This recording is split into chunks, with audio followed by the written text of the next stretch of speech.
एक गांव में एक किसान अपनी पत्नी के साथ रहता था। वे दोनों बहुत साधारण और खुशहाल जीवन जीते थे। किसान की पत्नी को खाना बनाने का बहुत शौक था और वो तरह तरह के व्यंजन बनाकर पति को खिलाया करती थी। एक दिन किसान खेत से लौटकर आया और बोला, आज मैं बहुत थका हुआ हूँ। तुम मेरे लिए ताजी मछली पकाओ। पत्नी ने खुशी खुशी मछली बनाने का वादा किया। पत्नी ने बाजार से ताजी मछली खरीदी और उसे पकाने के लिए रसोई में चली गई।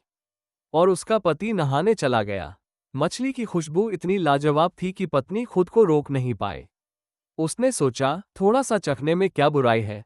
उसने पहली बार चखा तो इसे बहुत अच्छा लगा, लेकिन एक बार चखने के बाद उसने पूरी मछली खा ली। जब किसान ने रसोई में आकर पूछा, मछली तैयार है, तो पत्नी घबरा गई।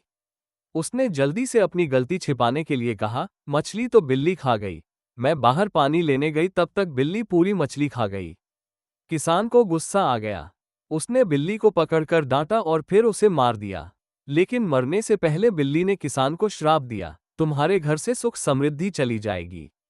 बिल्ली की मौत के बाद किसान और उसकी पत्नी का जीवन बदल गया। उनके खेत सूख गए, फसलें खराब हो गईं और घर में गरीबी छा गई।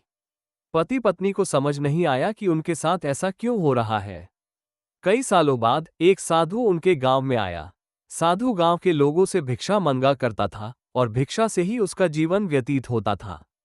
लेकिन साधु कोई साधारण साधु नहीं था, वह एक ज्ञानी साधु था। भिक्षा मांगते मांगते वह उसी किसान के घर पहुंचा। जब उनसे भिक्षा की मांग की तब दोनों पति पत्नी रोते रोते साधु के चरणों में गिर गए। साधु ने उन्हें उठाया और रोने का कारण पूछा। तब किसान की पत्नी ने साधु से मछली के बारे में बताए, जो उसने खुद खा गई थी, और इल्जाम बिल्ली के ऊपर लगा दिया था। उसके बाद मेरे पति ने बिल्ली को मार दिया। उसी समय से हमारी हालत एकदम खराब हो गई है।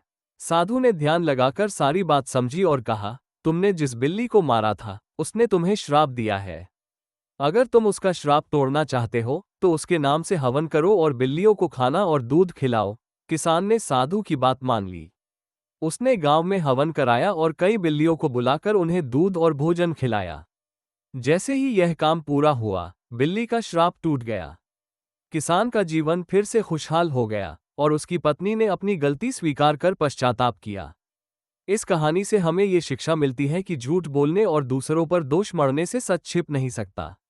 सच बोलने से ही आत्मा को शांति मिलती है। और बिल्ली के श्राप की कहानी का मतलब किसी वास्तविक श्राप से नहीं है। ये हमें केवल ये सिखाती है कि हमें झूठ, अन्याय और हिंसा से बचना चाहिए और दूसरों के प्रति दयालु होना चाहिए।